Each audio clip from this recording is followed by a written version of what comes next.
काल जो गटनेत्याचं नाव खासदार धानोरकर यांनी दिलं आडबाले यांचं, ते प्रदेशाकडून आलेलं होतं की स्वतः दिलं होतं, त्याबाबत क्लॅरिटी नाही. एकमत झालेलं नव्हतं आणि ते नाव खरं म्हणजे त्यावर चर्चा सुरू होती आणि सगळे मिळून आपण गट तयार करायचं असं त्यावेळेस ठरलं होतं.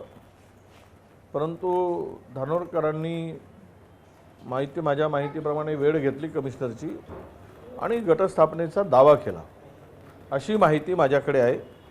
मला या पलीकडची काही माहिती नाही. हो, काय ज्या पद्धतीनं उशिरा ही सगळी गटनोंदणी झाली, कार्यालयाकरता सरकारी 6 वाजता बंद होतं, त्यानंतर झाली, तुम्हाला वाटतं यामध्ये काहीतरी वेगळं होतं, कोणाची मदत छुप्या पद्धतीनं खासदाराला होतं?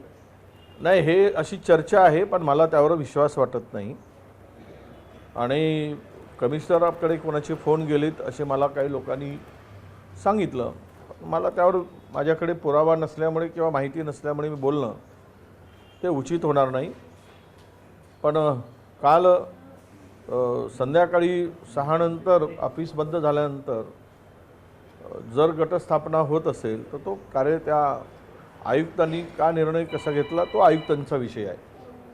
त्यामुळे त्यात वादात पडण्याची माझी मुळीच इच्छा नाही. विजू, काल काही नगरसेवक जे दुसऱ्यानंतर आले त्यांनी थेट आरोप केला की खासदारांचं भाजपासोबत संधान नाही, असे थेट आरोप केले. आता त्यांच्याकडे काही ती माहिती असेल तर मला माहीत नाही, पण माझ्याकडे अशी कुठली माहिती नाही आहे. त्यामुळे मी त्या आधारावर बोलणं, आता नगरसेवकांकडे काय माहिती आहे, बाकीच्या नेत्यांच्याकडे काही माहिती असेल त्या आधारावर ते बोलत असतील. पण मला तरी कुठेही माझ्याकडे अशा प्रकारची माहिती नाही, त्यामुळं मी यावर अधिक बोलणार नाही. तुम्ही बोलले की आता 30 संख्याबळ आहे, 27 काँग्रेसची आणि स्थानिक आघाडीचे 3 असे 30 वरचं संख्याबळ हे खासदार महोदय जोडवले. पण तुमचा पण प्रयत्न राहील का ते संख्याबळ जोडवण्यासाठी की त्यांच्यावर जबाबदारी दिली? नाही, असं आहे, मेयर त्यांना त्यांच्या मनाप्रमाणे पाहिजे, त्यामुळे त्यांचा अट्टहास आहे, मुद्दाम शब्द वापरतो.